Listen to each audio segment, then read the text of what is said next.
A 40-foot chimney of granite rises out of a wall of black pines older than any road that reaches it. Ravens circle the wrought iron cap. Somewhere below in the hollow of the mountain, a lamp still burns on an oak work table that has waited 17 years. A stream cuts the clearing in half. Beyond it, a rusted Toyota Corolla is parked in the dawn. Frost on the glass, a sleeping bag in the back seat, a small boy inside wheezing softly. Down the gravel road, a black Lincoln Navigator climbs the last curve. Polished, silent, out of place. Italian leather shoes step down into Montana mud. A leather checkbook opens in a gloved hand. At the iron door of the fortress, a young woman in a bacon-stained t-shirt stands with her arms crossed. 22 years old, $278 in her pocket. She has no idea what she has just inherited. He has no idea who he has just underestimated. The click of a shotgun being racked. That is the sound that will stay with her the rest of her life. Not the crackle of the fire, not the smell of gasoline soaking into old pine wood, not even the whispered promise she made to her little brother in the dark. It was that one metallic sound outside the granite wall. Sharp, deliberate. A sound that said, "We are here, and we are patient, and you will come out, or you will burn." Marlo Fenwick pressed her back against cold stone. Ansel's small fingers were locked around hers so tight her knuckles had gone numb. She could hear him counting, just under his breath. 1, 2, 3, 4. He always counted when he was scared, because their mother had taught him that, because their mother was gone. Outside, the man's voice cut through the dark. "Marlo, sweetheart, if you don't come out, you and the boy become a tragic statistic." She looked down at the steel lockbox in her arms. 40 pounds of paper. 40 pounds of the reason a man in a $5,000 suit had come to a Montana mountain in the middle of the night with a shotgun and a can of gasoline. But we are getting ahead. Because to understand how a 22-year-old girl ended up crouched in the belly of a granite ore, weighing station in the Bitterroot Mountains, with a rich man's shotgun pointed at the door, you have to go back. 3 weeks. You have to go back to Portland. Frost crawled up the inside of the windshield. Not the pretty kind, not the delicate lace pattern people put on Christmas cards. This was the ugly kind, jagged, sharp, the kind that meant the heater had given out hours ago, and the temperature outside was somewhere below what a body could survive if it stopped moving. Marlo pressed her palm flat against the glass. Because sometimes you had to remind yourself the world still existed. The palm print bloomed, a small pink oval in a sea of white. And for one strange moment, she just stared at it. Because it was proof. Proof she was still here. Proof her hand still had blood in it. Proof she was still a person, and not just a weight in a driver's seat. Behind her in the back, Ansel breathed. That was the sound she listened for now. Every hour, every minute.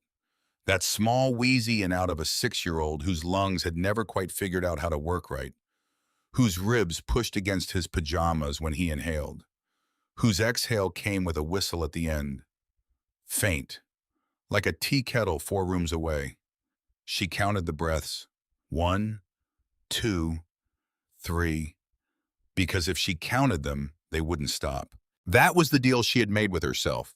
A stupid deal, a mother's kind of deal. Except she wasn't his mother. She was his sister. 22 years old. 22 years and 3 months. And she had been the only thing between Ansel and the state welfare system for 2 years, 4 months, and 11 days. She checked the clock on the dashboard. 4:17 a.m. Her shift at the Millwood Diner started at 5. Marlo rubbed her hands together, blew into them. Hot air, cold air, nothing in between. She slid one hand under the sleeping bag until she found Ansel's shoulder. Bone. So much bone. She used to worry about his weight. Now she worried in a different language altogether. Ansel. Buddy. He didn't stir. Ansel. It's morning. His eyelashes fluttered. 2 long dark curtains rising just enough to show 2 dark eyes. cold Marley. I know, honey, I know. Come sit up front with me while I drive. Because that was the trick. That was the only trick. The engine ran a little warmer than the back.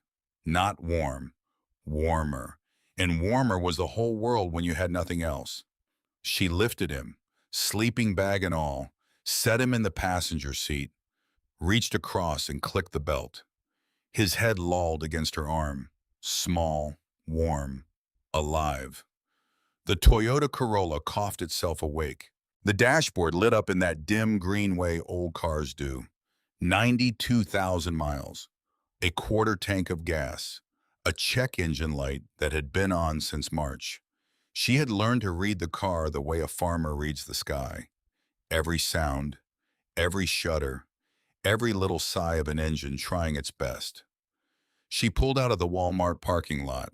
She had lived in this parking lot for 11 weeks. The Millwood Diner sat on the corner of 68th and Powell. Neon sign in the window. A pink cursive M with two of the letters flickering. The window smelled like bacon before you even opened the door. Bacon and old coffee and the way linoleum sweats in the winter. Marlo parked around the back. She unclipped Ansel, carried him in through the service door, set him in the corner booth by the pie case. That was his booth. That was the deal. He sat, he drew, he drank orange juice from a small plastic cup, and Dolores, the manager, pretended not to notice. "Morning, sweetheart," Dolores said without looking up. "Morning. Your kid slept in the car again." "He slept in the car again. You want to talk about it?" "Nope." "Good. Get the coffee brewing. Table 3 wants a warm-up. Table 5 wants a check. Table 7 wants their whole life explained back to them." Marlo tied on her apron. She poured coffee. She smiled the smile she had practiced in a bathroom mirror. She wrote down orders in a spiral notebook. 2 eggs over easy, a stack of pancakes, corned beef hash for the man in the trucker hat who came in every Thursday. Her feet hurt. Her feet always hurt. But that wasn't the thing. The thing was Odette. Odette Pruitt was 63 years old. She wore her hair in a low silver bun. She had worked at Millwood since 1979. She had raised 3 children, buried a husband, buried a son, buried her own mother in a graveyard 3 blocks away. And she moved around the diner like she had built it with her own hands. Odette had never once in 11 weeks said a word to Marlo about the Corolla. Not one word. But every night at the end of every shift when Marlo was mopping the floors, Odette would set a paper bag on the counter, and she would say the same thing. "Cook made too much again. Toss it if you don't want it." The first night it had been a grilled cheese and a cup of soup. The second night it had been meatloaf and mashed potatoes. The third night it had been chicken pot pie. Warm, wrapped in foil, enough for 2. Marlo had never said thank you. Because if she said thank you, she was admitting it wasn't for the cook. And if she admitted it wasn't for the cook, Odette might feel embarrassed.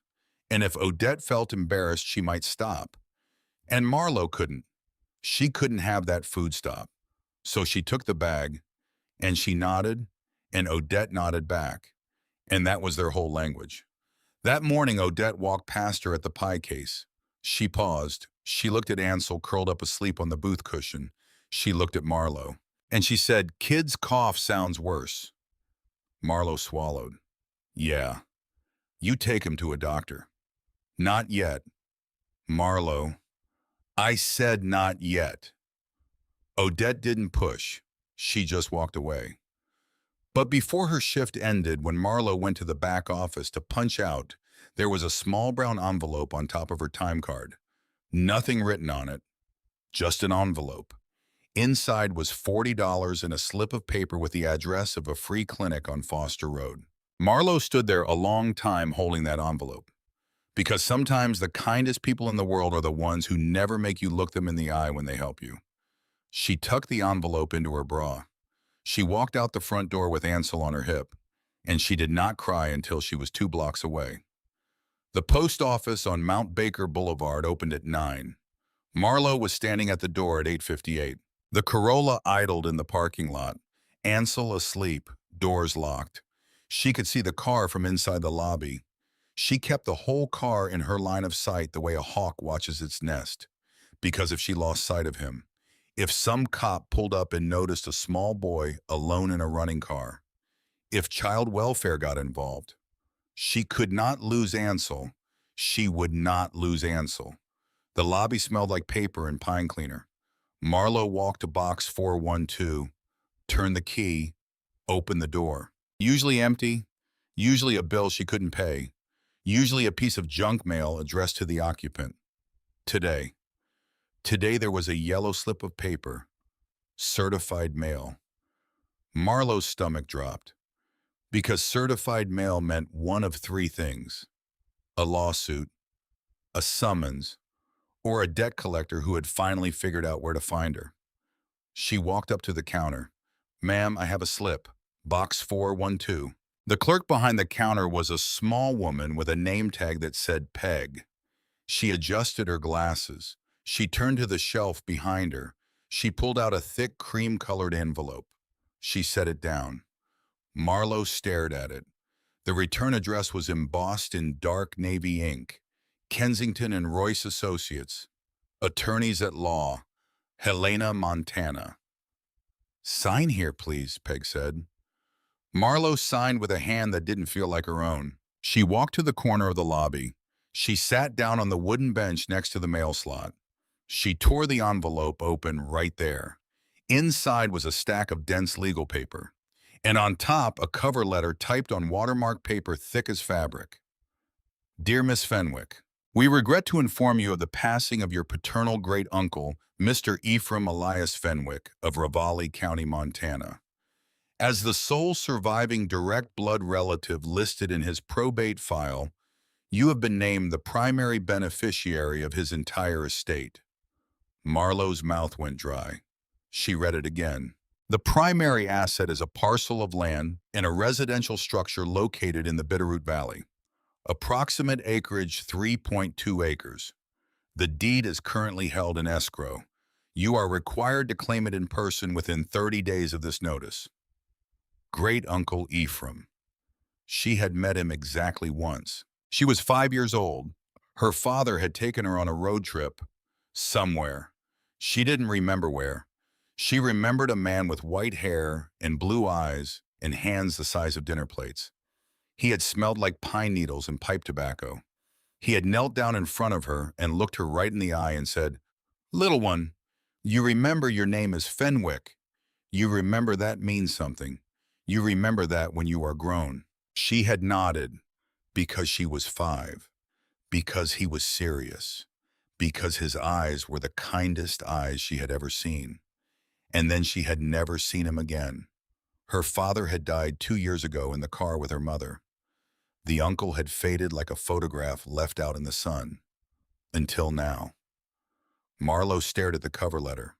A residential structure. A house. It didn't matter if it was a mansion. It didn't matter if it was a shack. It was a roof. It was walls. It was an address. It was a place where Ansel could plug in his nebulizer without draining the car battery, where he could sleep in a real bed, where he could take a bath in a real tub. Tears pricked her eyes. She closed the envelope. She held it against her chest like it was a living thing. And she walked back out to the Corolla to figure out how in the world she was going to get to Montana. The next 6 days were a blur of small, painful choices. She sold the pearl necklace first. Her mother had left it to her. A single strand, small pearls. The clasp a little gold flower. Marlowe had worn it exactly once, at her mother's funeral, and she had put it in a velvet pouch in the glove compartment and never touched it again. The pawn shop on Foster gave her $92. She sold her winter coat next, a wool pea coat she had bought at Goodwill 3 winters ago. It was too big. She had grown to love it anyway. The consignment store on Hawthorne gave her $35. She sold her spare tire, $20. She sold a pair of leather boots she had been saving for a job interview she was never going to have. $31. She spent 2 more days working extra hours at the diner. Dolores let her cover the breakfast and lunch shifts back to back. Her tips those days added another $60.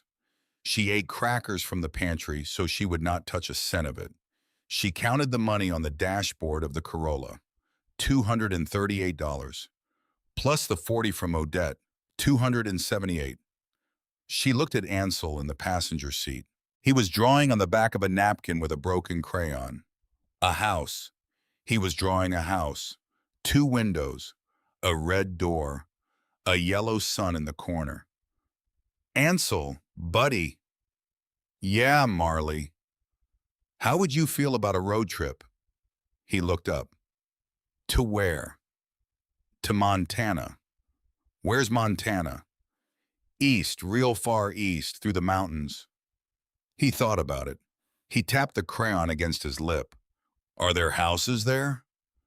There is one. There is one house, and it belongs to us now. He blinked. He blinked again.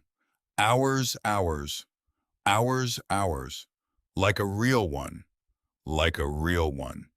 He nodded slowly, like he was making a serious decision. Then he added a chimney to the drawing on the napkin. For smoke, he said. For smoke, she said. She started the car.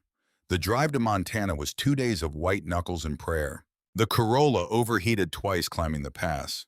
Marlo pulled over.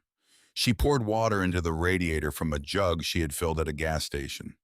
She sat on the guardrail with Ansel, and they ate crackers and split a can of tuna with a plastic fork. The sky was that huge western blue that made you feel like a speck of dust in the palm of God's hand.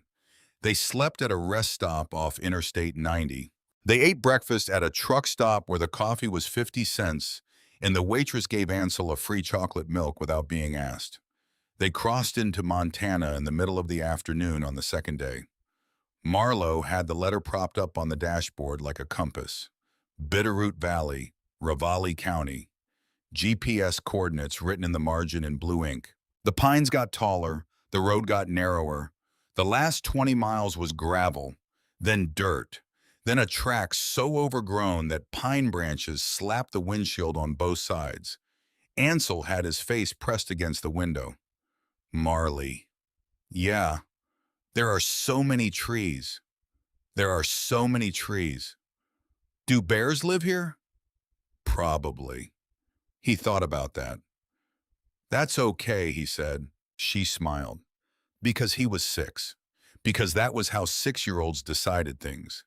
It's okay. Bears are okay. We are okay.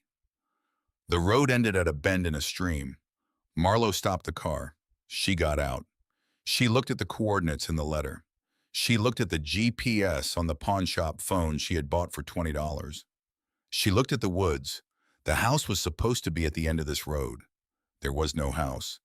There was a stream. Wait. She squinted through the pines. Beyond the stream, beyond a wall of dark green needles, something, a shape that did not belong in a forest. She got Ansel out of the car. She held his hand. She walked across the stream on a set of flat stepping stones that had clearly been placed there by human hands a very long time ago. Moss-covered, smooth, deliberate. They pushed through the pines, and they stopped. Because in the middle of a clearing in the Bitterroot Mountains stood a building that could not possibly be a house. It was a fortress. 2 stories of dark gray granite, cut in massive rectangular blocks, fitted so tightly you could not have slid a knife between them. The walls were 4 feet thick. You could see the depth of the stone in the arched window frames. The roof was slate, blue-gray slate, steep, old, weathered but sound.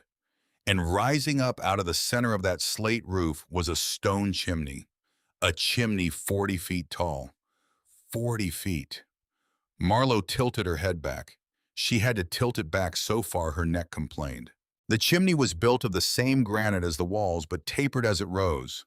A dark stone finger pointing straight up into a sky that was starting to bruise into evening. At the very top, a black wrought iron cap, and 2 ravens perched on the cap watching them. The front door was iron, Iron, not wood, a double-arched door in dark wrought iron banded and studded with a heavy iron ring for a handle. The kind of door you saw in castles and old picture books. The kind of door that had been made by a blacksmith who was paid by the pound. Above the door, carved into the granite, three words in tall, angular letters, worn soft by 100 years of rain. Fenwick or waits. Marlowe could not speak. Ansel could. Ansel tilted his head back the way she had tilted hers. He looked all the way up to where the chimney disappeared into the sky, and in a voice small and wondering, he said the thing that every child says the first time they see something bigger than the imagination they came with. Marley, is this a castle? She could not answer him, because she did not know what it was. She only knew what it was not. It was not a cabin. It was not a shack. It was not a two-bedroom rambler with a chain-link fence. It was a monument. The letter had said residential structure. The letter had said 3.2 acres. The letter had said a parcel of land in a house. The letter had told her nothing.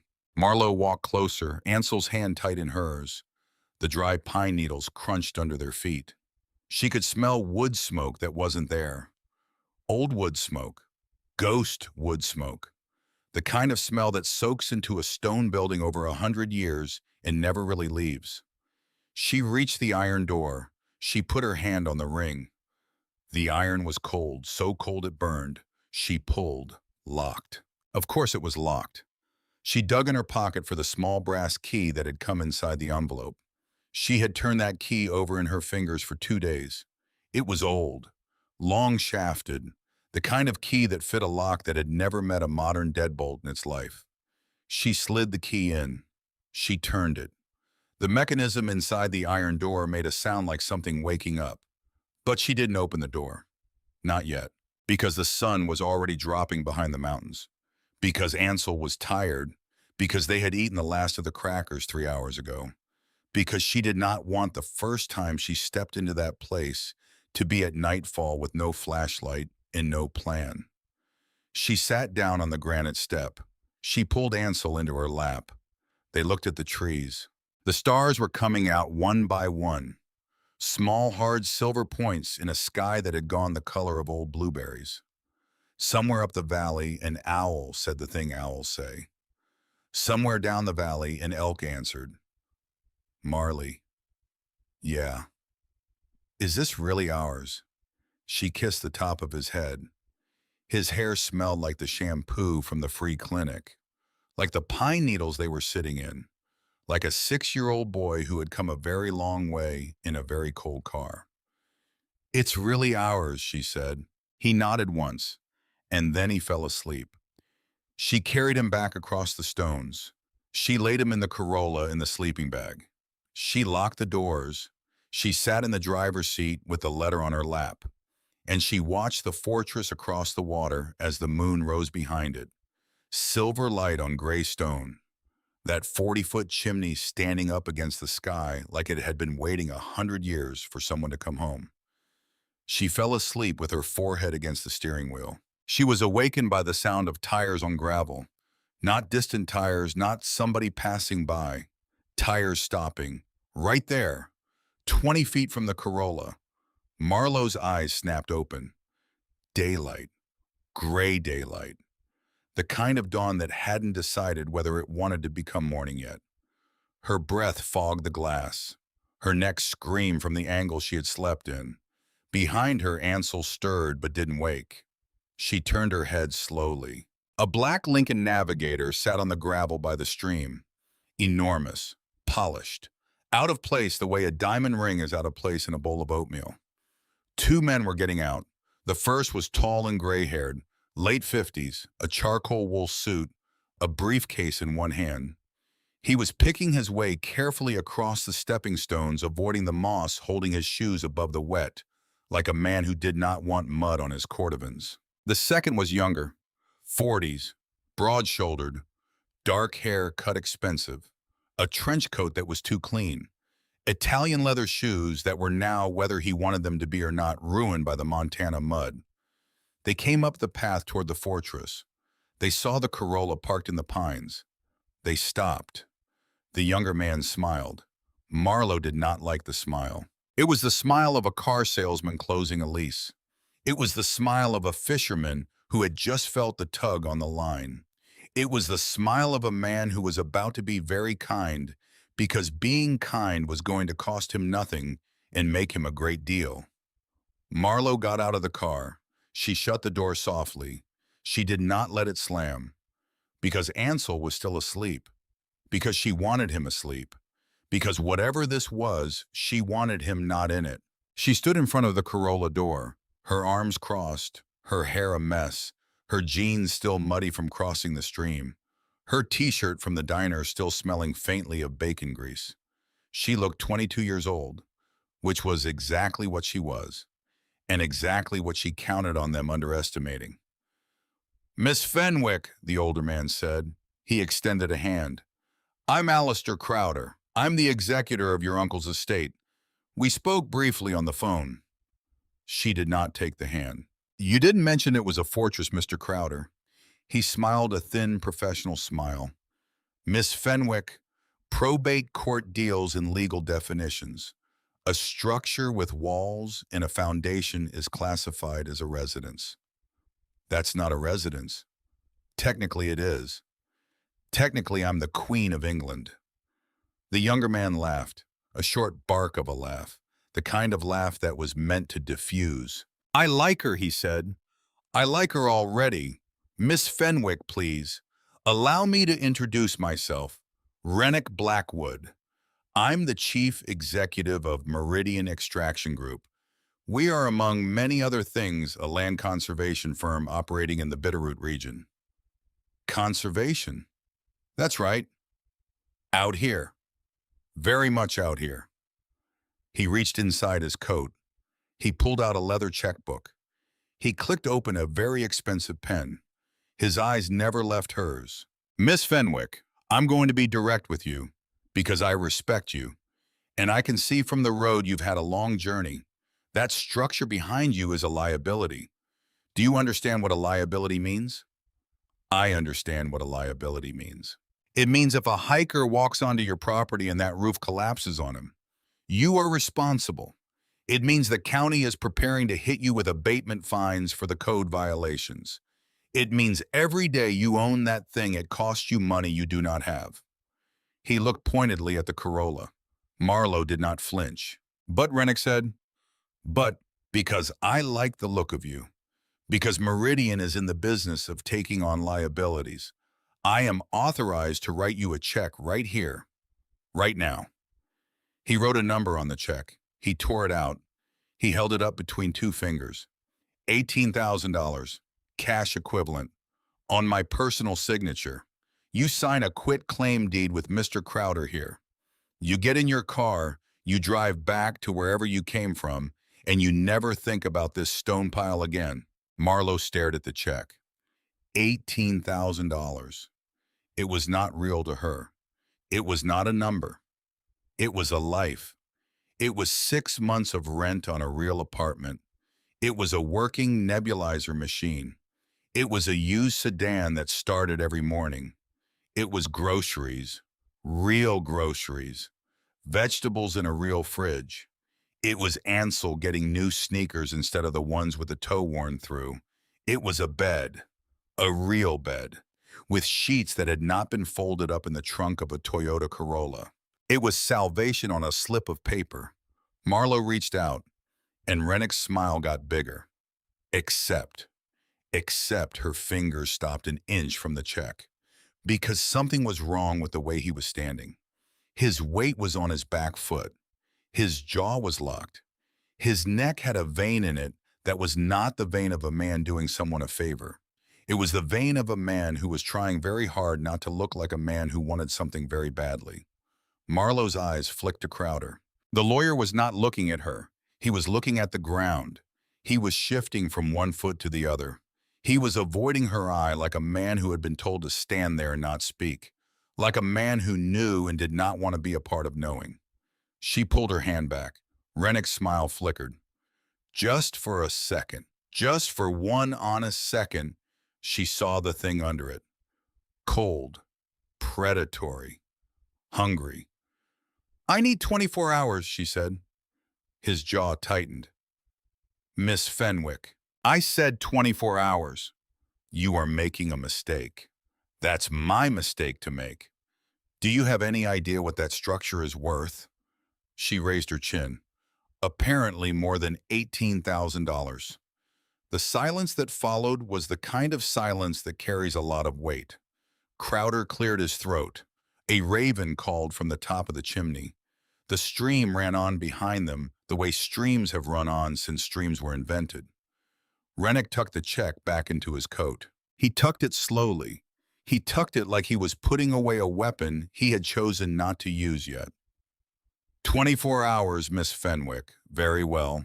I'll be back tomorrow morning. He turned to leave. Then he stopped. He turned back. He looked at the fortress. He looked at the Corolla. He looked at Marlowe. You should know something about this valley, out here, in these mountains. Bad things happen to abandoned buildings all the time. Storms come through, lightning strikes, old wiring sparks. Whole structures just go up in the middle of the night, and by the time the volunteer fire department gets up that road, he shrugged. Well, there's not much left, is there? She looked him in the eye. She did not blink. Get off my land, Mr. Blackwood. He smiled with all his teeth. See you tomorrow, Miss Fenwick. He walked back to the navigator. Crowder scurried after him like a whipped dog. The doors slammed, the engine roared, and the black SUV backed down the dirt track and disappeared around the bend in the trees. Marlowe stood in the dawn light. Her hands were shaking, not from cold, from adrenaline, from the pure animal knowledge that a predator had just walked past her and decided for now not to bite. She turned and looked at the fortress. Whatever was inside those iron doors, whatever had made a man in a $5,000 suit drive out here at dawn, whatever had made him threaten to burn her out, it was worth a great deal more than $18,000, and she was going to find out what it was. She woke Ansel gently. She fed him the last of the crackers and a can of peaches she had been saving. She wet a paper towel from the water jug and washed the sleep out of his eyes. She brushed his hair with her fingers. She hummed a song their mother used to hum. Then she took his hand and she walked him across the stepping stones. She turned the brass key. She pushed the iron door. It opened with a groan that sounded like it had been holding its breath for 20 years. Cold air rushed out to meet them. Dry cold. Not damp, not moldy, just old. Old the way a library is old. Old the way a museum basement is old. They stepped inside. Marlowe stopped. She had expected rot. She had expected collapse. She had expected pigeons in the rafters and rat droppings in the corners and mushrooms growing out of the floorboards. She had not expected this. The main hall was a single long room. Granite walls on all four sides, a wooden floor made of planks so thick they could have stopped a bullet, a ceiling of dark exposed beams, and at the far end a fireplace. The fireplace was the size of a small garage. The mouth was chest high, 6 feet wide. The mantel was a single slab of black granite. Above the mantel, an iron pot rack. Above the rack, a mounted set of massive antique brass balance scales. The kind you use to weigh gold, or silver ore, or the kind of dust that had built empires. But it was not the fireplace that stopped Marlowe's heart. It was the room, because the room was not empty. Someone had lived here, recently. There was a long oak work table running down the middle of the room, covered in papers, rock samples, small brass microscopes with brass fittings, a magnifying glass on a swing arm, a gooseneck lamp, a ledger open to a page dated March 3 years ago, in a shaky, spidery handwriting. The walls were covered in maps, geological survey maps, USGS quadrangles, hand-drawn diagrams of underground strata, colored pencils, red pins, yellow tape, little handwritten notes tacked to the walls in the same shaky handwriting as the ledger. An old easy chair sat by the fireplace, a wool blanket folded across the arm, a pair of reading glasses on the side table, as if the man who had lived here had just stepped out for a minute. And any moment now, he would come back through the door with his cup of coffee and his hello. Marlo walked slowly down the room. She trailed her fingers along the work table. Ansel wandered off to look at the fireplace. She let him. This room was too full of ghosts to be scary. This room was in a way she could not yet name a welcome. At the far end of the work table near the ledger, an envelope leaned against a small brass paperweight. The envelope was cream, aged to yellow at the edges. The name on the front was written in that same shaky old hand. Marlo. Just that. Just her name. Not Miss Fenwick. Not to whom it may concern. Not the formal, careful name a stranger would have used. Marlo. The name a great-uncle would have written for the grandniece he had held once when she was 5. Her hands were shaking again. She sat down in the easy chair by the fireplace. She turned the envelope over in her fingers. The wax seal on the back was the imprint of the same brass paperweight that sat on the table. A small hammer crossed with a small pick. The old miner's mark. She broke the seal. She pulled out the letter. The paper was thick, the kind of paper that used to come in boxes with the flap tied by a ribbon.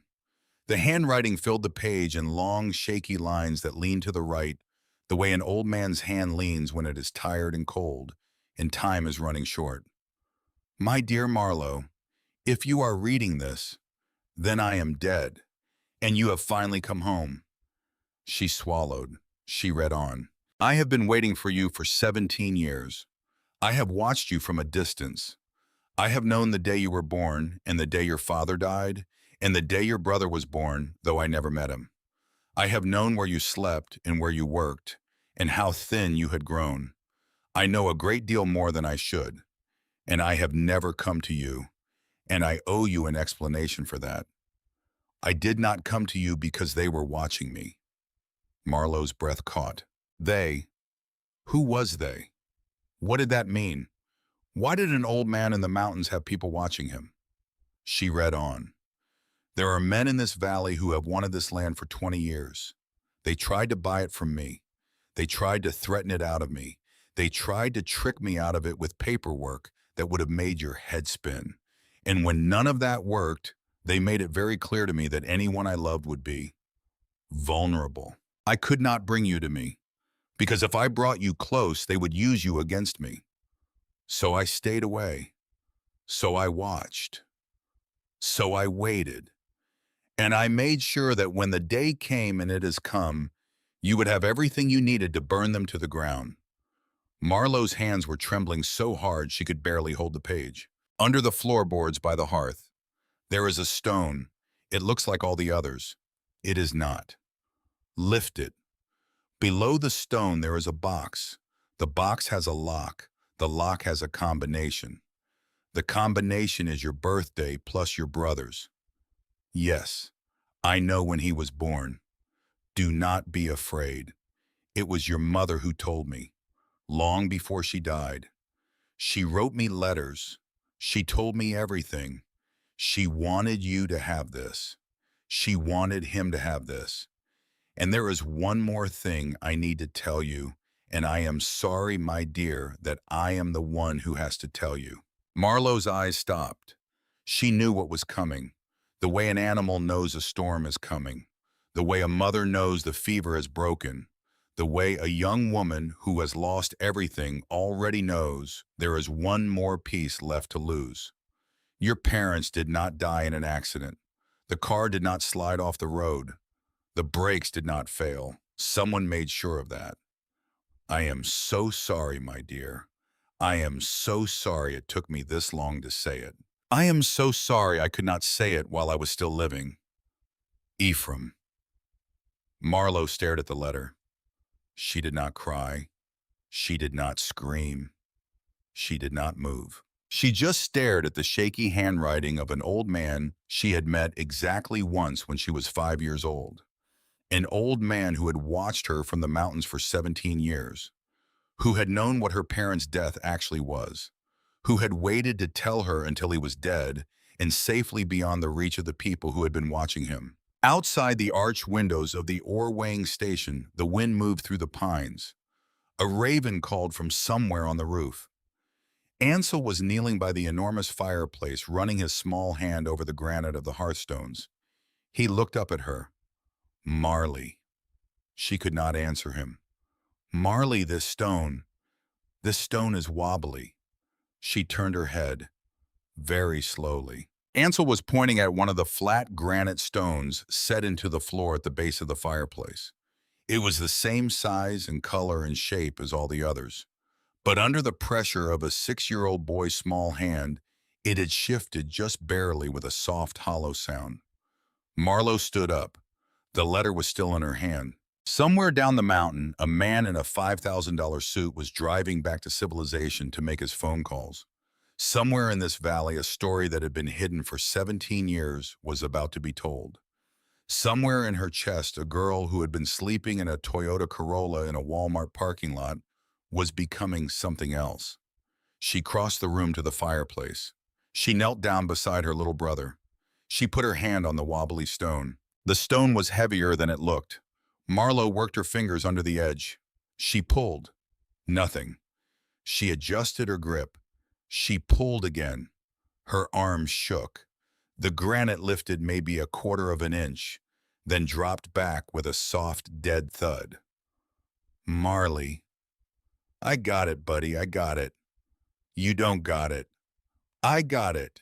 She sat back on her heels. She wiped sweat off her forehead with the back of her wrist, because it was 40 degrees inside that ore-weighing station, and she was sweating, because fear does that, because adrenaline does that, because a shaky old letter on a table across the room does that. She looked around. The fireplace poker, long, iron, weighted at one end. Ephraim had left it standing in a brass rack by the hearth like a man who wanted his tools where he could reach them. She grabbed it. She jammed the flat end under the seam of the wobbly stone. She stood up. She pressed her whole weight down on the other end of the poker. The iron bent. The stone groaned. Something under the floor gave way with a wet cracking sound. The stone lifted. She caught it with her free hand and slid it aside. Underneath there was a hollow in the earth. Not a small one. A hollow the size of a laundry basket, lined with cedar planks, sealed against the damp. And resting in the middle of that hollow wrapped in oilcloth, the color of old coffee, was a steel box. Marlo just stared at it. Because this was the moment. Because everything before this moment was a girl in a car in a parking lot. Because everything after this moment was going to be something else. She reached in. She hauled the box up onto the hearth. 40 pounds, easy, steel plate, painted black, corners reinforced with brass, a brass combination lock the size of her fist, and taped to the top of the box a small folded index card in the same shaky handwriting as the letter. The combination is your birthday plus your brother's. Marlo knelt on the hearthstones. Her birthday was March 2nd. Ansel's was August 1st. She spun the dial. 3, 2, 8, 1. The lock resisted for a second. Then it clicked. A deep, heavy iron click. The sound of something that had been locked for years agreeing to open. She lifted the lid. She had thought, in some corner of her mind, that it would be full of money, because that was the story she had told herself on the drive from Portland, because that was what a girl with $200 in her pocket tells herself when the word inheritance appears in a certified letter. Money. Please, God, let there be money. There was no money. There was paper, layers and layers of paper, bound folios, legal documents, maps folded into thick squares, a leather ledger tied with a black ribbon, an unmarked manila envelope thick enough to hold a small book, and at the very top, sitting alone, a single sheet of cream stationery with 3 words in shaky ink. Read them in order. That was all. Marlo swallowed. She lifted the first folio. She sat down on the hearth. Ansel crawled into her lap. She rested her chin on top of his head. She turned the pages, and the world she thought she was living in stopped being the world she was living in. The first folio was the deed, not a deed to the ore weighing station, not a deed to 3.2 acres.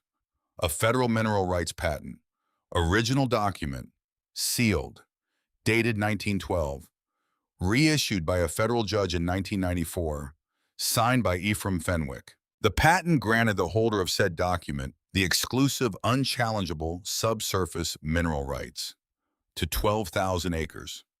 Marlowe stopped breathing. She turned the page. Attached to the deed was a modern geological assay report, commissioned by an independent firm out of Denver, dated 8 months ago, 64 pages long. She flipped past the executive summary. She flipped past the density analyses.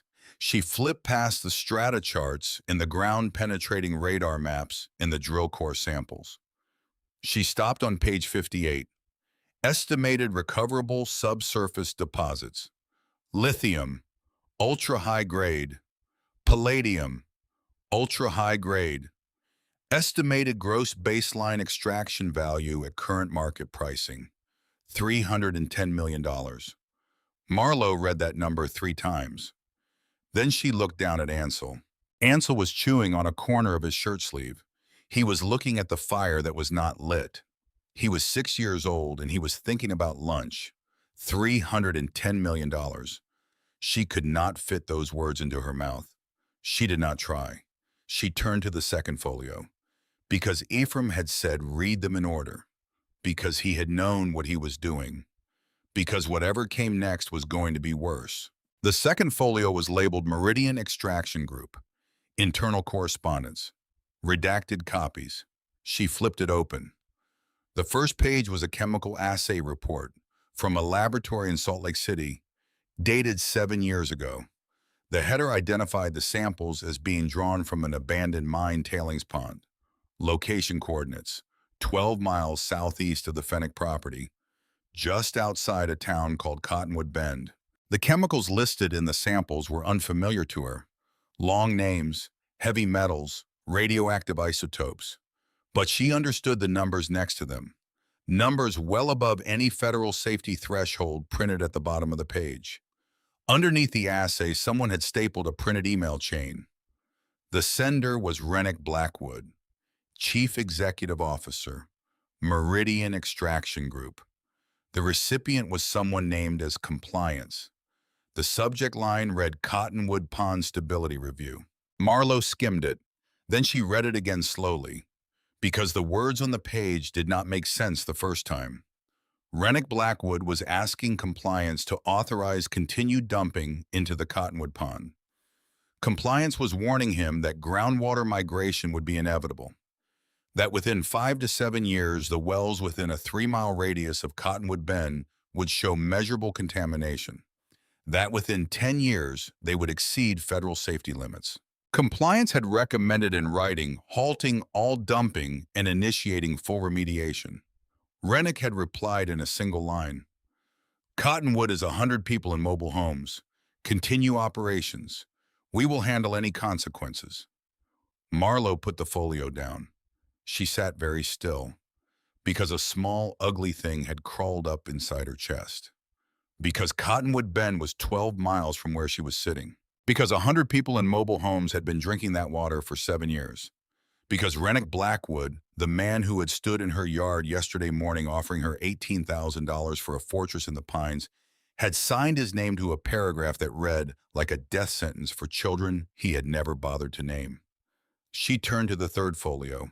The third folio was thinner than the others. It was a photocopied medical file. A pediatric oncologist named Dr. Isolde Grantham at a hospital in Missoula. 23 cases of childhood leukemia and renal failure, all in Ravalli County, all within a 15-mile radius of Cottonwood Bend, all within the last 4 years. 23 children, not 23 anything else. 23 children. Marlowe closed the folio. She looked at Ansel. He had fallen asleep on her chest. His breath came in and out in that small, wheezy way. His eyelashes were dark and long against his pale cheek. And in that moment, in that one moment, Marlo Fenwick understood something that would change the shape of her life. She had not come to Montana to inherit a fortune. She had come to inherit a fight, and Ephraim had left her the ammunition. She turned to the fourth folder, the last one, the manila envelope. She untied the string. She slid the contents out onto the hearthstones, a single sheet of paper. Not a document, a report from an independent forensic pathologist in Denver, commissioned by Ephraim Fenwick, dated 4 weeks before he died. Subject: autopsy tissue samples. Ephraim E. Fenwick, age 81. Findings: trace evidence of a slow-acting heavy metal compound, consistent with cumulative low-dose poisoning administered over a period of approximately 11 months. Cause of death when examined without benefit of these findings will present as sudden cardiac arrest. Marlo pressed her hand to her mouth. Ephraim had known. Ephraim had known he was being poisoned. He had gone to a laboratory in Denver. He had commissioned his own autopsy before he was dead.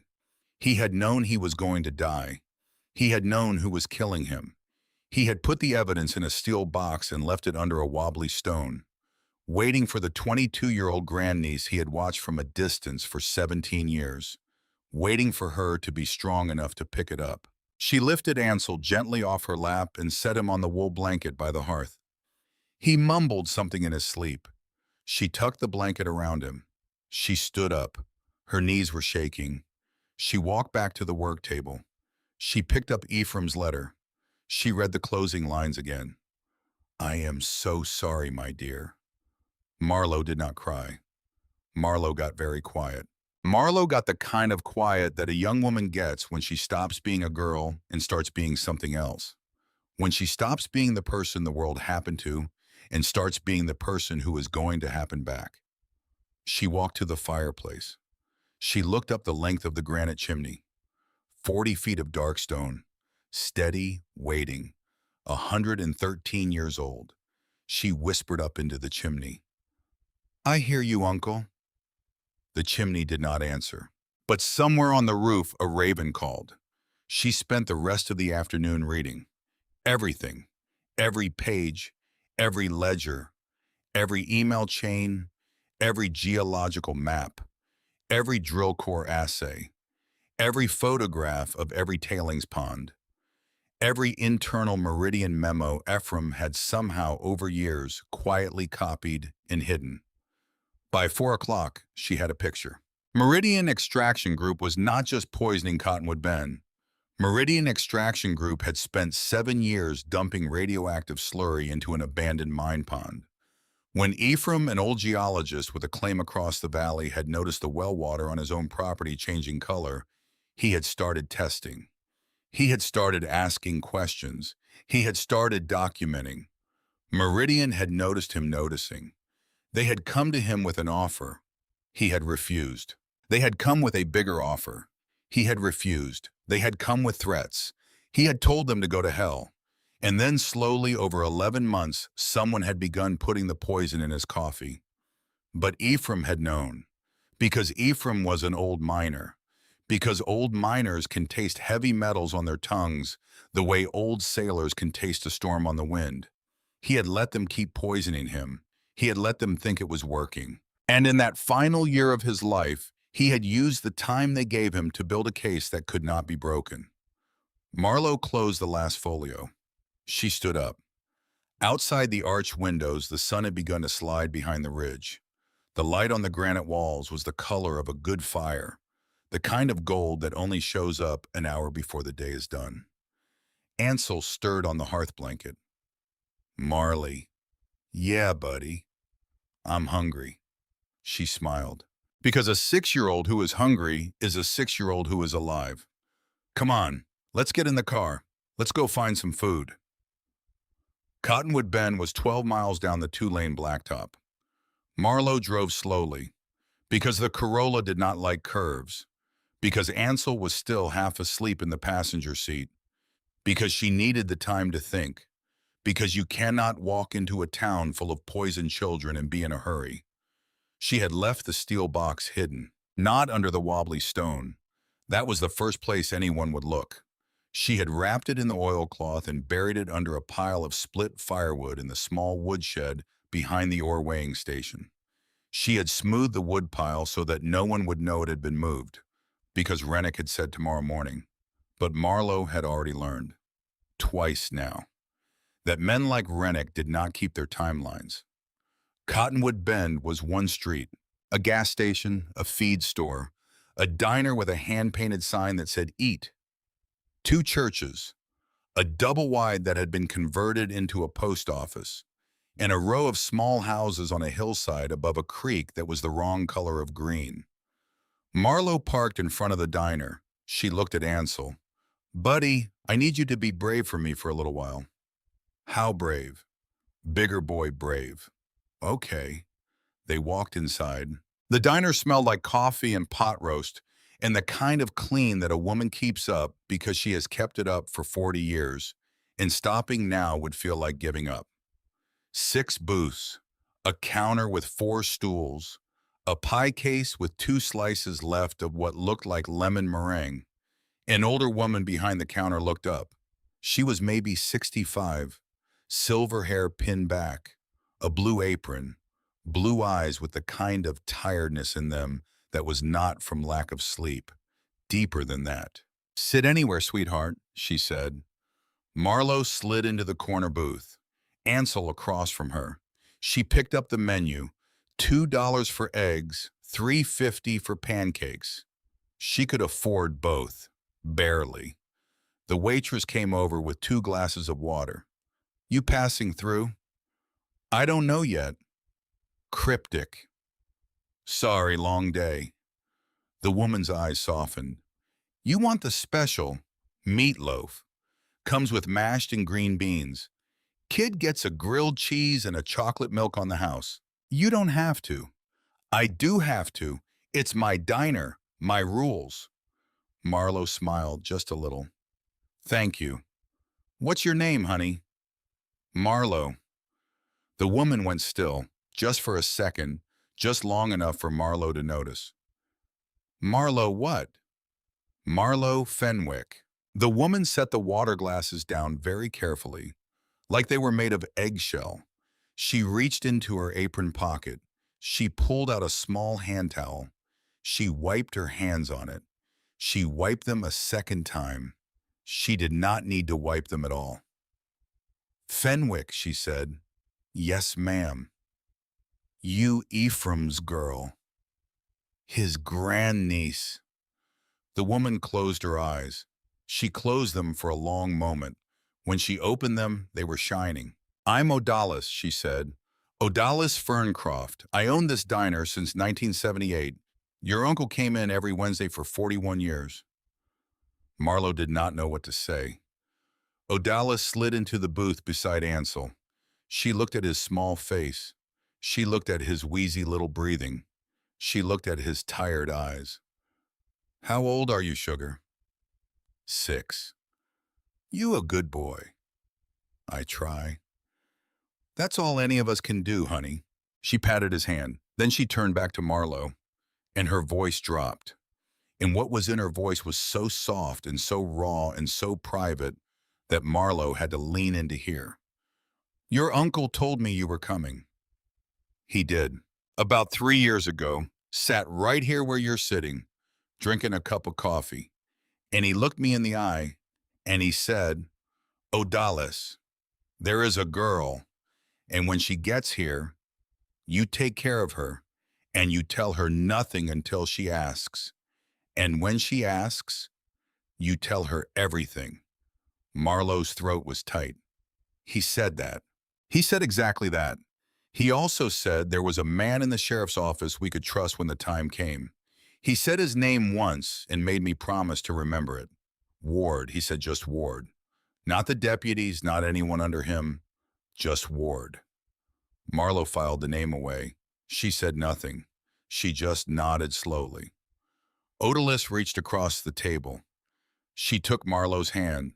Her fingers were thin and warm. Are you asking, honey? Marlo held her eyes. I'm asking.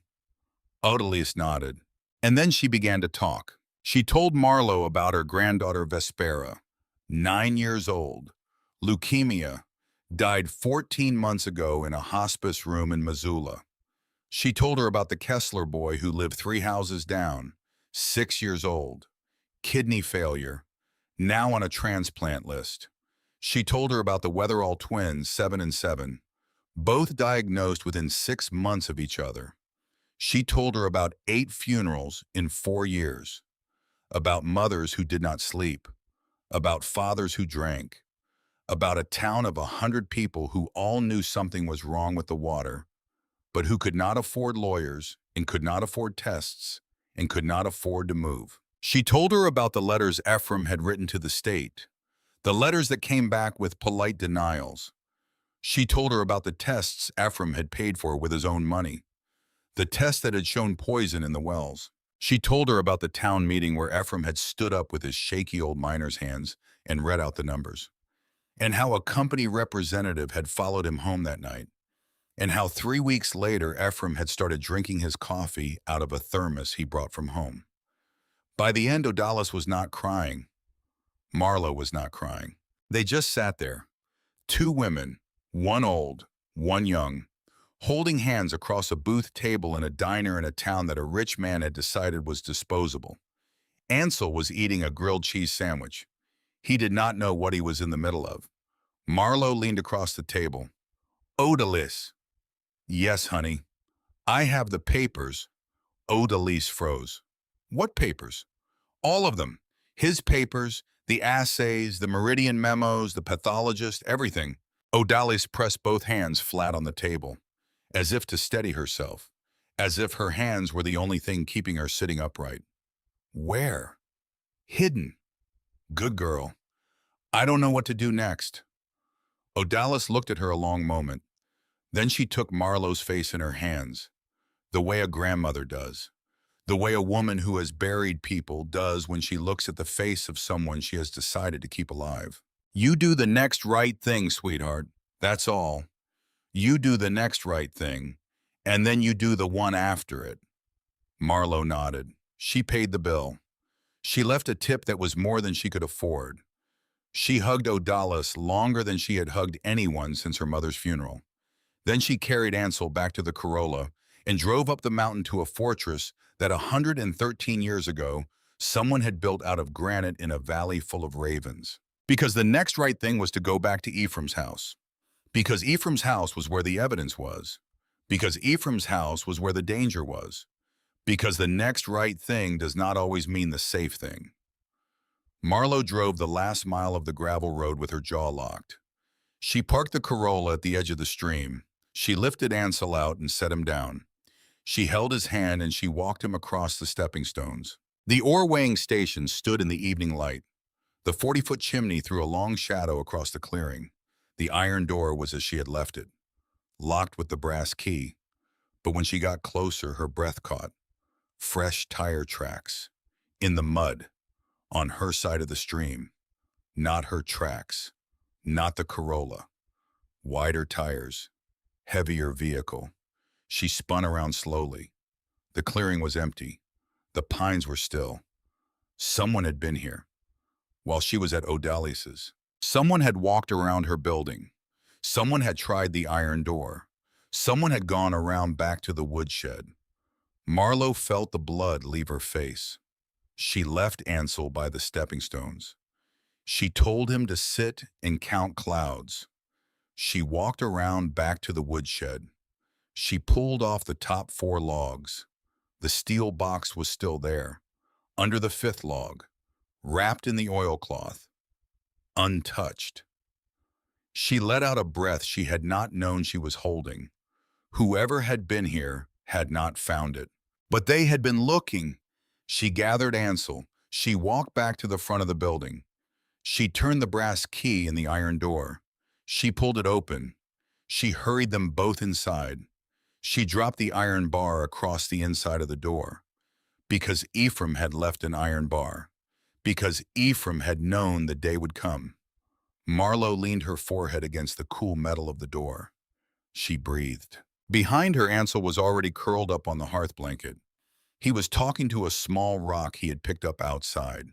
He was giving it a name, Buster. He was telling Buster the rock about his day. Marlowe pushed off the door. She had work to do. She spent the next 4 hours sorting the documents.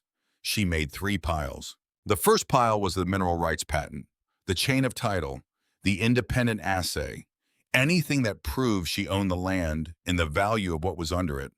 That pile she was going to keep with her at all times, in a canvas bag across her chest. The second pile was the meridian evidence, the assays of the tailings pond, the internal emails from Rennick, the pediatric oncologist file, the witness list Odalis had helped her think of, Cottonwood Bend testimonies. That pile was going in a waterproof plastic bag.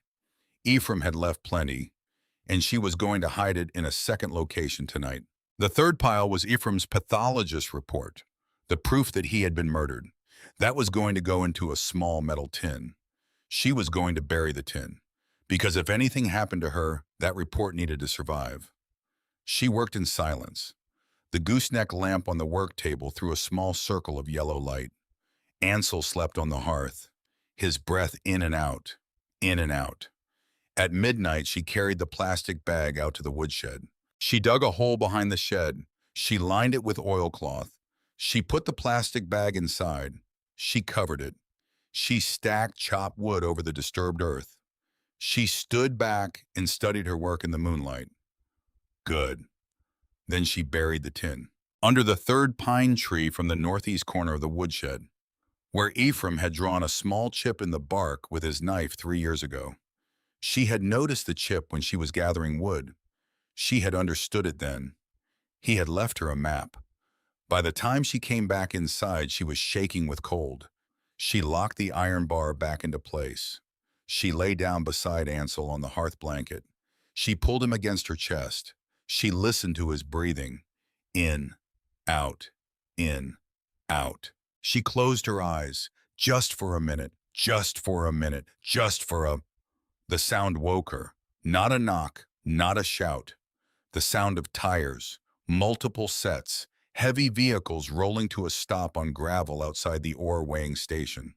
Marlowe's eyes snapped open. She looked for the dashboard clock. No dashboard.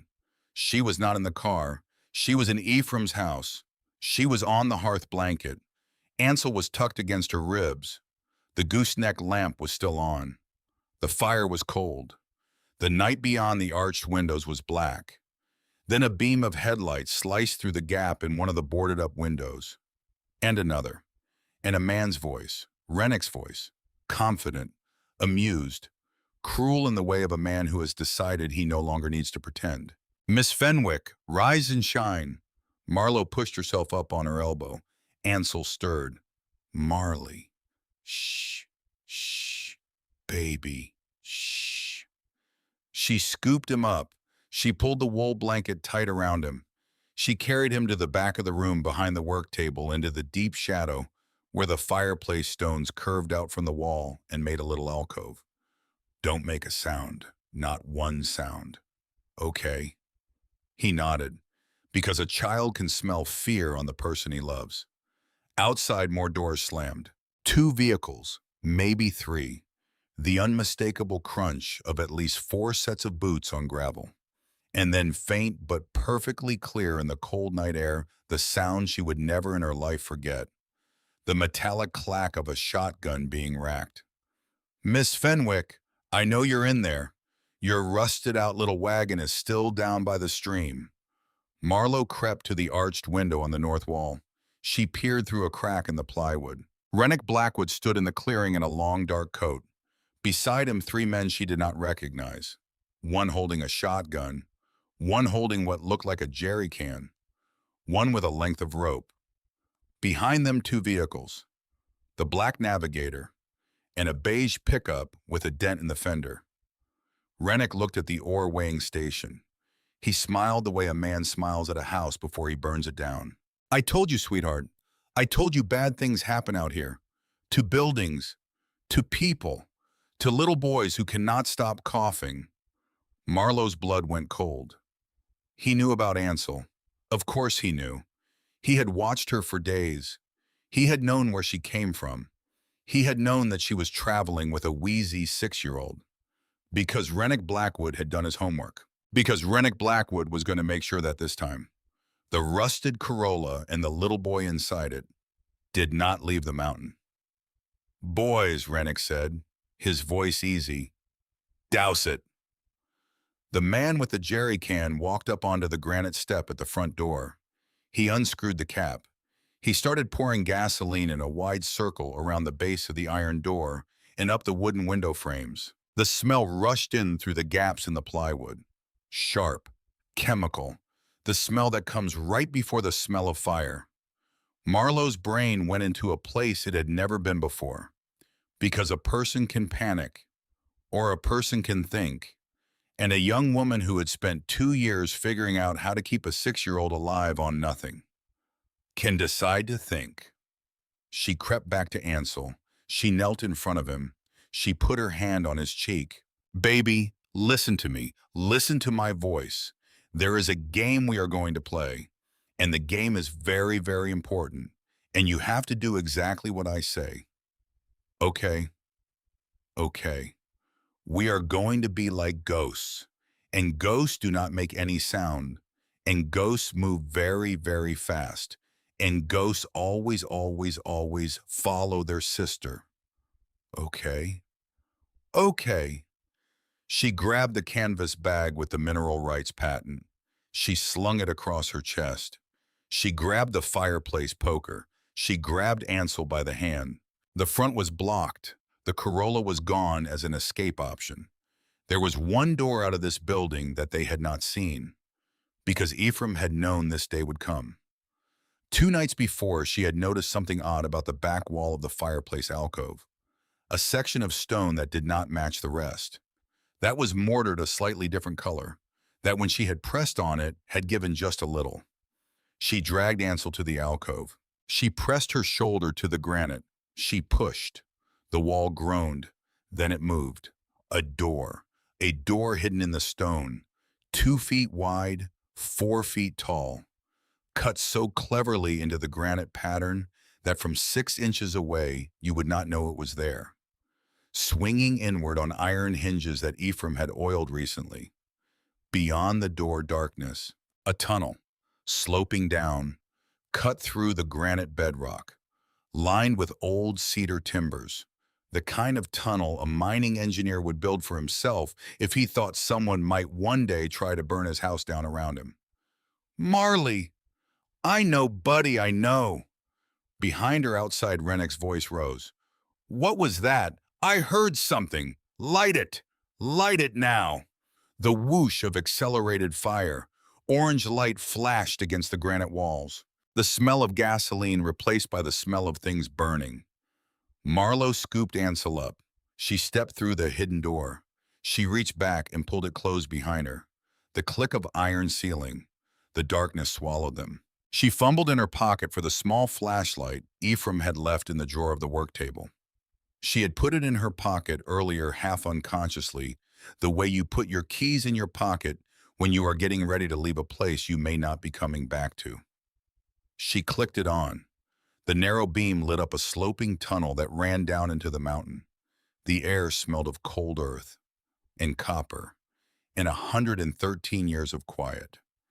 She began to walk, fast, steady, Ansel in her arms, the canvas bag banging against her hip.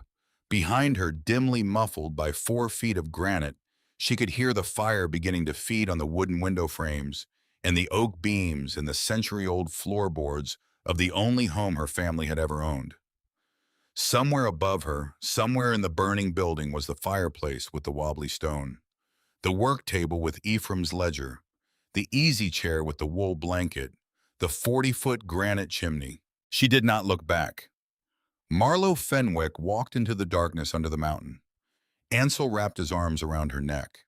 The tunnel curved, the tunnel sloped, the tunnel went on, because Ephraim had built it for her, because old miners always planned for the collapse. The tunnel went on for a long time. Marlowe stopped counting steps after 200, because 200 was too many, because Ansel was getting heavy, because the flashlight beam had started to shake, and she could not tell if that was her hand or the cold air moving through the rock. Ansel had fallen asleep against her shoulder, which was a mercy, because a small boy should not have to remember the smell of gasoline on the wind. The tunnel curved, and curved again, and then without warning the ceiling lifted. The walls fell away, and Marlowe stepped out into a small round chamber. She stopped, because there was a door, a modern door, steel, reinforced, with a heavy deadbolt, and bolted to the door at eye level was a small brass plate, engraved, recent, in the same fine engraving as the paperweight on Ephraim's work table. For Marlowe, in case of fire. E. Her breath caught. She turned the deadbolt. She pushed the door, and she stepped out into the pine woods on the far side of the mountain. Cold air, stars, the smell of pitch and moss and free open sky. Behind her, 3/4 of a mile through solid granite, her family's ore-weighing station was burning to the ground. Ahead of her, a rough path led down through the pines to a small clearing. And in the clearing, under a tarp weighted down with river stones, sat a beige 1990 pickup truck. Marlowe walked to the truck. She lifted the tarp. The keys were in the ignition. Because of course they were. Because Ephraim had prepared this the way he prepared everything. She strapped Ansel into the passenger seat with a seat belt that had probably not been buckled since Bill Clinton was president. She got behind the wheel. She turned the key. The engine coughed, coughed again, and then on the third try caught with a low, steady rumble. She looked in the rearview mirror. Above the tree line behind her, an orange glow lit up the underside of the clouds. She put the truck in gear. She drove. She drove east, not west. West would have been the highway. West would have been what Rennick expected. East was the wrong direction. East was a 2-lane forest road that a Google map would not have shown. East was Ephraim's road. She drove for 2 hours in the dark. She drove past the sign that said, "Welcome to Helena." She drove into a truck stop off the interstate. She parked in the deepest corner of the lot. She turned off the engine. She sat in the silence. Then she leaned across the seat. She pressed her forehead against Ansel's hair. She let herself cry. Just for a minute. Just for the exactly 1 minute she had earned. Then she stopped. She wiped her face. She pulled the sun visor down. She looked at herself in the little cracked mirror. Her face was streaked with soot. Her hair had pine sap in it. Her eyes were the eyes of a woman she did not recognize. She looked good. She looked like someone you would not want to meet on a bad day. She smiled a small, hard smile, and she got out of the truck to find a payphone. The payphone was outside a diner that stayed open 24 hours. She fed it a quarter she had found under the truck seat. She dialed the number on a piece of paper she had memorized from Ephraim's ledger. The voice on the other end answered on the second ring. "Lasker, my name is Marlowe Fenwick. My uncle was Ephraim Fenwick. I need to see you." There was a pause on the line, not a confused pause, a held breath pause. "Where are you?" "Truck stop on the interstate just east of Helena. Don't move, don't use a name, don't talk to anyone. I am coming to you." "Who are you?" "I was your uncle's friend for 30 years, and I have been waiting for this phone call for 3 of them." He hung up. Marlowe stood there in the cold, the receiver still in her hand, the dial tone humming against her ear. 30 years, the whole time she had been alive. She replaced the receiver. She walked back to the truck. She climbed in beside her sleeping brother. She put the canvas bag between her knees. She put both hands on the steering wheel. She waited. Edmund Lasker arrived in 47 minutes. He was a tall, thin man in his mid-60s. Gray coat, gray hair, rimless glasses. He drove a dark green Volvo that looked like a librarian's car. He parked next to the beige pickup. He got out. He walked to Marlowe's window. He did not speak. He just looked at her. His eyes traveled from her sooty face to the canvas bag between her knees to the small sleeping boy in the passenger seat. And his face did something complicated, something between grief and gratitude and a kind of exhausted joy. "You have his eyes," he said. That was the first thing. Marlowe's throat closed. "He watched you," Edmund said. "For 17 years he watched, and he told me, and we both prepared, and now you are here. Are we safe?" "Nowhere is safe, but some places are safer. Follow me." She followed his green Volvo off the interstate, down a rural road, up a switchback, to a small ranch house set back from the county line in a stand of aspens. Interior lights on, curtains drawn, a dog barking softly from inside. Edmund Lasker lived alone. His wife had died 4 years ago. His grown daughter lived in Seattle. His whole house was books and quiet and the smell of pipe tobacco he no longer smoked. He unlocked the front door. He held it open for Marlowe. She carried Ansel inside. She laid him on a leather couch in the study. Edmund brought a wool blanket. He tucked it around the boy with the practiced hands of a man who had once tucked in his own child. Then he turned to Marlowe. "Now tell me everything." She told him everything. The letter, the steel box, the mineral rights patent, the Meridian internal memos, the Cottonwood Pond, the pediatric oncologist, the 23 children, the pathologist report. She told him about Rennick's smile, about the $18,000 check, about the smell of gasoline, about the hidden door in the fireplace alcove and the tunnel through the mountain in the pickup truck under the tarp. She told him what Odalis had said about a man named Ward in the sheriff's office. She spoke for 40 minutes. Edmund did not interrupt. He listened with his hands folded, his eyes on her face. Once when she got to the pathologist's report, he closed his eyes. When she got to the 23 children, he pressed his fist against his mouth and turned his face away for a moment. When she finished, he was quiet for a long time. Then he said, very carefully, "Marlowe." "Yes. I have to tell you something you will not want to hear." "Okay. Meridian has tried to buy me, twice. I said no both times." "Okay. But there is someone in my firm, someone senior, someone with access to my files, who has been passing information to Rennick Blackwood for a very long time. I have not been able to prove who it is, which means that anything I put on paper, anything I file in the ordinary way, Rennick will know within 24 hours. Marlowe's hands went cold. So we do this outside of my firm. How? We go over Rennick's head, straight to federal, not the state agencies, federal. I still have friends at the FBI office in Denver, and I have one very particular friend at the EPA Criminal Investigation Division. And your uncle was right about Ward. I have known Sheriff Ward for 11 years. He is one of the few honest men left in that county. If Odalis says your uncle trusted him, we can trust him too." "How long?"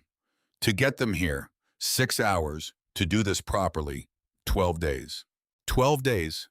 Marlowe, if we do this wrong, Rennick walks. Do you understand? If we file the wrong paperwork with the wrong court on the wrong day, a judge in Rennick's pocket dismisses the whole thing. And then Rennick spends the rest of his life pretending to be a philanthropist. And 23 children in Cottonwood Bend die with no justice." She swallowed. 12 days. 12 days.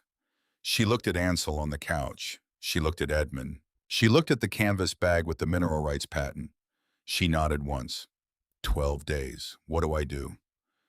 You stay hidden. You do not use your name. You do not use a credit card. You do not call your friends. You give me the evidence to copy and scan and encrypt. And when the moment is right, we move. And Rennick. Rennick will be looking for you. And Rennick will not stop looking, which means we are going to give Rennick a reason to think he has found you. On our terms, not his.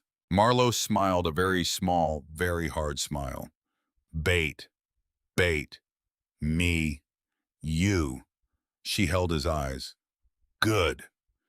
The days that followed were a slow, careful, unbearable kind of quiet. Marlowe and Ansel stayed at Edmund's house. Edmund put a cot in the study. He brought Ansel books from a used bookstore. He taught the boy to play chess. Ansel called every piece a knight, which Edmund found charming beyond words. Edmund worked in his study behind closed doors. He made calls on a burner phone he kept in a locked drawer. He drove to Denver twice. He met with people whose names Marlowe never learned. He came home each night looking a little older than the night before. On the fourth day, Marlowe made him let her drive back to Cottonwood Bend. She had to. She had to look Odalis in the eye. She parked the beige pickup in the alley behind the diner just after dawn. She slipped in through the kitchen door. Odalis was already there. Rolling out pie dough, her silver hair pinned back, her blue eyes tired in the fluorescent light. Odalis looked up. Odalis saw her.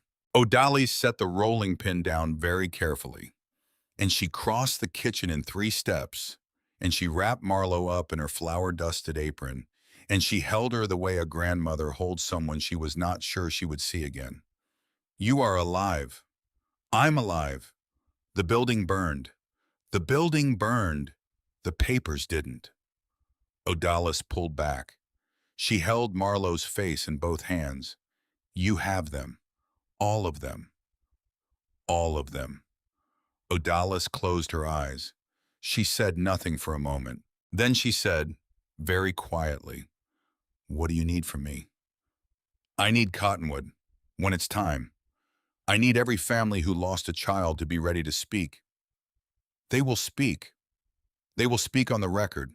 To federal agents, to a grand jury, to reporters. They will speak. Odalis, this is not going to be easy. Meridian has lawyers. Meridian has money. Meridian will call these families every ugly name." "Sweetheart." "Yes. We buried our babies. There is nothing left they can call us that will hurt worse than that." Marlowe held her. For a long time. She drove back up the mountain with a list of 12 families in her pocket. 12 names, 12 phone numbers, 12 testimonies, 12 small brave hands raised in the dark. On day 12, Edmund closed his study door. He came out an hour later. He looked at Marlowe. "Tomorrow. Tomorrow. Sunrise. At the ore weighing station. Rennick will come. Rennick will come. He thinks you are ready to sell. He thinks you are frightened and alone and broken out of options. He thinks he is going to close the deal that he has been working on for years. And then he is going to make sure you and your brother do not leave that clearing alive. You told him I would be there. I told him you sent word through a lawyer in Missoula who owes Meridian money. I told him the girl wants to sign. I told him the girl has come to her senses. He believed it. He believed it because he wants to believe it. Rennick believes he is smarter than everyone. That is how men like Rennick lose, eventually, when they meet someone who is willing to walk directly into their trap on purpose." She looked at Edmund. "Am I willing?" "Only you can answer that." She looked at Ansel. He was on the study floor, reading a book about dinosaurs. His cough was better. His color was better.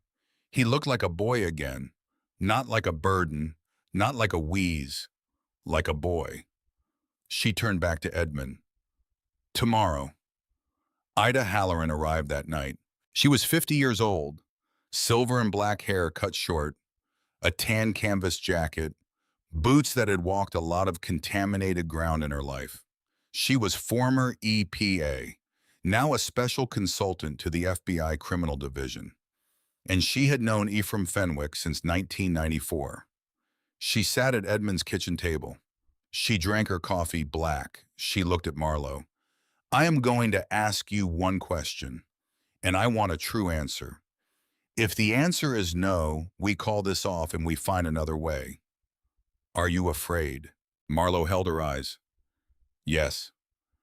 "Good. Anyone who isn't is a fool. Are you willing anyway?" "I'm willing anyway." "Good. Then we go." She unrolled a hand-drawn map of the clearing on the table. She pointed. "You will stand here. in front of the burned-out foundation. Rennick will approach from the road here, alone. He will not come alone. He will have 3 men, 2 in the tree line here and here, 1 in the driver's seat of his SUV. My team will already be in position at these 4 points. Sheriff Ward will be with us. He has been building a case against his own chief deputy for 2 years. Tomorrow that case closes.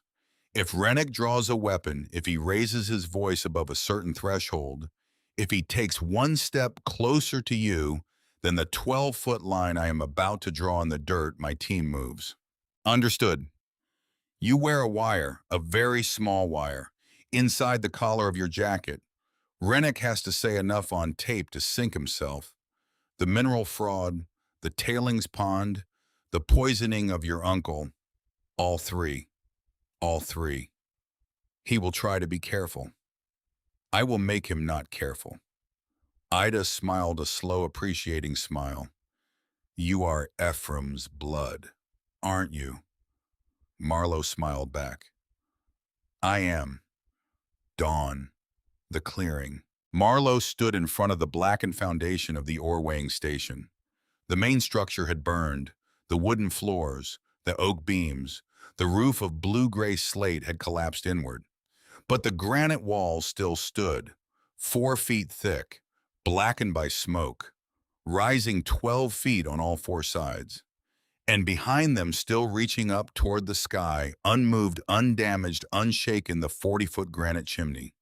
Because 113 years ago, someone had built this place to last. Because fire could burn wood, fire could burn paper, fire could burn men, fire could not burn granite. Marlowe stood in the doorway of the burned building, her hands in her coat pockets, the wire under her collar, the canvas bag of copies at her feet. She heard the navigator before she saw it, the engine climbing the last curve of the gravel road, the soft crunch of tires on granite gravel, the rich purr of an $80,000 vehicle in a place it did not belong. Rennick stepped out. He was alone, publicly. He walked across the stepping stones. He walked up the path. He looked at the ruin. He looked at Marlowe. He smiled that same salesman's smile she had seen almost 2 weeks ago. Miss Fenwick, Mr. Blackwood, I heard you wanted to talk. I do. Are you ready to be reasonable? I am ready to be reasonable. He walked closer. She led him. 12 feet, 10 feet, 8 feet. He stopped. He looked at her, really looked. He took in the mud on her boots, the soot in her hair, the dark circles under her eyes, the trembling in her hands that she was not trying to hide. His smile widened because he thought he was seeing what he wanted to see, because he thought she was breaking. Sweetheart, you look tired. I am tired. You have cost me time, and time is the one thing I do not give back for free, so my number has come down. He reached into his coat. He pulled out a checkbook. He wrote a number. He tore out the check. He held it up. $10,000. Take it. Sign the quit claim. Get in your rusted truck. Drive away, never come back, and nothing else bad happens to you or the little boy. Are we clear? Marlowe did not move. Say that part again. What part? About what happens to the boy. Rennick smiled. Rennick in his arrogance took 1 step closer. Ida's line in the dirt was 11 feet. He was inside it. But Marlowe raised one hand. Not now, not yet, not until. Because she needed him to say the thing. Because a wire needs a confession. Because Rennick was not there yet. Sweetheart, he said, I'm going to be very direct. I have poured 7 years and a great deal of money into the tailings pond at Cottonwood. Your uncle poked his nose in. Your uncle got sick. Your uncle died. It happens. Old men die. Now you have his papers. You are going to give me his papers. And you are going to sign this deed. Or I am going to make sure your little brother does not see his 7th birthday. Do you understand me? Marlowe held very still. Then she said softly, the tailings pond at Cottonwood. That was you. That was me. You paid for the coffee that killed my uncle. I paid for the man who bought the coffee. You are threatening the life of a 6-year-old boy. I am telling you what happens next if you make the wrong choice in this moment, right now." He smiled. His hand went into his coat pocket. Marlo knew what was in the pocket, but before she could raise her hand, before Rennick could pull the pistol out of his pocket, before anything else in the world could happen at all, a voice, a hard, flat voice, from the tree line. "Take your hand out of your coat, Rennick. Slowly." Rennick froze, because he knew the voice. He turned his head half an inch to the left. Sheriff Ward stepped out from behind a lodgepole pine. Ward was in his uniform, 58 years old, silver mustache, weathered face, his service weapon drawn, aim steady at Rennick's chest. Rennick's face changed. For one full second, Rennick smiled, because Rennick thought his cavalry had arrived, because Rennick believed all the way in his bones that the local sheriff was on his payroll, because Rennick had been paying Ward's chief deputy for 4 years. But it was not the chief deputy standing in the pines. It was Ward. And Ward's weapon was not pointed at Marlo. Ward's weapon was pointed at Rennick. Rennick's smile flickered. "Ward, Rennick, what are you doing?" "My job." "You are on the payroll." "My chief deputy is on the payroll. I have known about it for 2 years. I have been building the file the whole time." "Take your hand out of your coat." "Ward, take your hand out of your coat, Rennick, or I will put a hole in you." Rennick took his hand out of his coat, slowly, empty, and in that same moment, from behind the burned granite walls of the ore weighing station, from behind the woodshed, from the tree line to the north and the south and the east, 6 figures rose, FBI windbreakers, Kevlar vests, rifles raised, voices barking, "Get on the ground! Get on the ground!" Hands where we can see them. The 3 men Rennick had brought as backup, the 2 in the tree line, the 1 in the driver's seat of the Navigator. Ida Halloran had already accounted for. They were already face down in the pine needles. They had been face down for 6 minutes. Rennick Blackwood stared at Marlo, his mouth open, his eyes wide, his $5,000 coat still catching a little of the morning sun. She looked back at him. She stepped forward 1 step, just one. She looked him in the eye. She said, very softly, so softly the wire almost did not catch it, "You threatened a 6-year-old boy." He blinked. "That was my mistake." She smiled, a small, hard smile that had traveled a very long way to arrive at his face. "Yes." Then the FBI closed the 12 feet between them and put him on his stomach in the pine needles beside his own men. Marlo walked away. She walked to the burned foundation. She sat down on a granite stone. She put her head in her hands. She breathed. She breathed. She breathed. Then Ida Halloran was beside her, and Ida Halloran was kneeling. "You did it," Ida said. "I did it." Every word clean, recorded, broadcast to a federal magistrate in Denver in real time. He confessed. He confessed to 3 separate felonies in under 4 minutes. Marlo laughed, just once, a short, surprised laugh that came from somewhere she had not visited in a long time. Then she got up, and she walked past the FBI agents in the handcuffs and the man in the trench coat lying in the pine needles. And she went to find Ansel. Ansel was in the back seat of the Navigator that Ward had driven up in. He was reading his dinosaur book. Because Edmund had brought him. Because Edmund had known Marlo would need to see him. Right now, immediately, before her hand stopped shaking, she opened the door. She pulled him into her arms. She held him against her chest. She kissed the top of his head, his forehead, his cheek, his hair. He looked up at her. "Marley." "Yes." "Did we win the game?" She laughed. The tears came at the same time. "Yes, buddy, we won the game." He nodded, then he went back to his book. The trial did not take long. Alistair Crowder flipped inside of 48 hours. He gave the federal prosecutor every name, every account, every piece of paper, in exchange for a reduced sentence in a white-collar federal facility. Rennick's chief deputy in Ward's office took a plea. 3 vice presidents inside Meridian took pleas. Rennick himself refused to plead. Rennick went to trial. The prosecution called 41 witnesses. 12 of them were mothers from Cottonwood Bend, 12 women in their best church clothes, 12 women who walked to the stand and looked the jury in the eye and told them what it was like to lose a child to a pond of green water they had never once been warned about. Marlowe testified for 6 hours. The jury deliberated for less than a day. Rennick Blackwood received a sentence of 47 years in federal prison with no possibility of parole. Meridian Extraction Group was dissolved, its assets liquidated, its remaining executives permanently barred from any mineral extraction industry in the United States.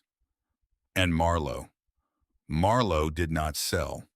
She did not sell. She sat with lawyers and accountants and representatives from 3 federal tribes whose treaty land sat adjacent to hers, and environmental scientists, and a consortium of 5 ethical mineral extraction firms who had spent a decade trying to prove that lithium and palladium could be pulled out of the earth without poisoning the people who lived on top of it. She took her time. She read every clause. She insisted on things. She insisted that not one shovel would break ground until Cottonwood's water table had been remediated, and every well in a 3-mile radius had been retested for a full year. She insisted on a bond so large that if any accident occurred, the families affected would be made whole for 3 generations. She insisted on a 7% gross royalty, in perpetuity, assigned in equal shares to a private trust she was going to create. She signed on a Tuesday in April. The signing bonus was $52 million. She looked at the check. She looked at the lawyer. She said quietly, "Wire the whole thing directly into the Fenwick Cottonwood Trust. I do not want it touching my personal account, not even for an hour." The lawyer smiled. "Yes, Miss Fenwick." The Fenwick Cottonwood Trust. $15 million for pediatric cancer treatment. Direct grants to the Cottonwood families for medical bills. College scholarships for every surviving child in Cottonwood Bend and every sibling of a child who had been lost. $10 million for environmental remediation, managed by an independent panel of scientists and tribal elders. $2 million for the reconstruction of the Fenwick ore weighing station, not as a home, as a museum. She hired historical restoration specialists. She hired stonemasons who knew how to work granite the old way. She rebuilt the roof. She rebuilt the interior. She left the smoke stains on the outside of the granite walls, every last one, because she wanted people to see, every visitor, every school child, every reporter. This is what happens when you burn a place someone loved. This is what does not burn. The 40-foot chimney had never fallen. She left it standing. The centerpiece of the museum. She had a small brass plaque installed at its base. To Ephraim Elias Fenwick, who watched, who waited, who prepared, who left a lamp burning in the dark. Marlowe returned to Portland State that fall. She finished her sociology degree in the spring. She applied to a graduate program in social work. Because when they had asked her at the interview why, she had said, "Because when I was 22 years old, I was sleeping in a car in a Walmart parking lot with my little brother. And every day, I was terrified that someone from Child Protective Services would find us and take him away from me. And I want to be someone on the other side of that who does not make young mothers feel that way." She was accepted with a full fellowship. She specialized in family preservation. She would eventually spend her career helping young siblings who were raising younger siblings keep custody without losing their minds. She would eventually be very good at it. The 11th month after the trial, Marlowe drove to Portland. She parked outside the Millwood Diner at 4:30 in the morning. She watched the pink cursive M in the window flicker in the dark. Odette Pruitt walked in through the front door at 4:48. just like she had done every single morning for the last 42 years. She was 64 years old now, her silver bun a little looser, her steps a little slower. She unlocked the door with the same key she had been carrying since 1979. Marlo watched. Marlo did not go in, because Odette did not need to see her, because Odette had never needed anything from Marlo, because the small, ugly, beautiful truth of it was that Odette had given her food for 11 weeks without ever once asking for a thank you. And the way you honored someone like that was not to walk in and make her cry. The way you honored someone like that was to make sure that on the second Tuesday of every month, the last of Odette Pruitt's mortgage payments went through automatically, anonymously, from a trust account with no name Odette would recognize. Marlo had made the arrangement 3 weeks after the trial. Odette's mortgage would be paid in full in 14 more months. Odette would receive a certified letter from her bank. Odette would sit down at her kitchen table. Odette would cry. Odette would never know who, and Marlo would never tell her, because that was the point, because Odette had taught her. Marlo watched her old friend flip on the lights inside the diner. She watched Odette tie on her apron. She watched Odette start the coffee for a shift that had not yet begun. And after a long moment, Marlo put the truck in gear. She drove east, because there was a valley waiting for her, because there was a small boy in the passenger seat who did not cough at night anymore, because there was a fortress of granite in the Bitterroot Mountains that 113 years ago someone had built to last, and because in 3 days that fortress was going to open its iron doors to the world. The Fenwick Ore Weighing Station opened as a museum on a Saturday morning in October. The sky was the pale gray blue of high mountain autumn. The pines stood dark and tall around the clearing. The 40-foot granite chimney threw a long, crisp shadow across the meadow. The stream ran clear. 240 people came. The families from Cottonwood Bend. Every last one, dressed in their best, holding photographs of the children who could not come. 23 photographs of 23 small faces. Edmund Lasker was there in his gray coat. Ida Halloran was there in a plain dark suit. Sheriff Ward was there in his uniform, retired now. Odalis Ferncroft was there. She had made 3 lemon meringue pies, because she said pie was what her Vespera would have wanted at a party. Marlo stood at the arched iron door. She wore a simple navy dress and her mother's pearl necklace, because after the trial she had gone back to the pawn shop in Portland, and she had bought it back, and she had promised herself that the next time she wore it would not be at a funeral. Ansel stood beside her, 7 years old now, his breath easy, his color good, his small hand in hers. Above the door, the carved letters that had been there for 113 years. Fenwick Ore Waits. Below them, a new small brass plaque she had installed just this morning. For everyone we lost, for everyone we saved, for everyone still to come. Marlo turned to Ansel. You ready, buddy? He nodded. Marley? Yeah. Can we come here every year? Every year, as long as I am alive. And after. And after, too, because Uncle Ephraim is going to be here, and he will be waiting. He thought about that. He nodded. Okay. She squeezed his hand. She turned the brass key in the iron door. She pushed it open. The bell above the doorway rang, and the light came in.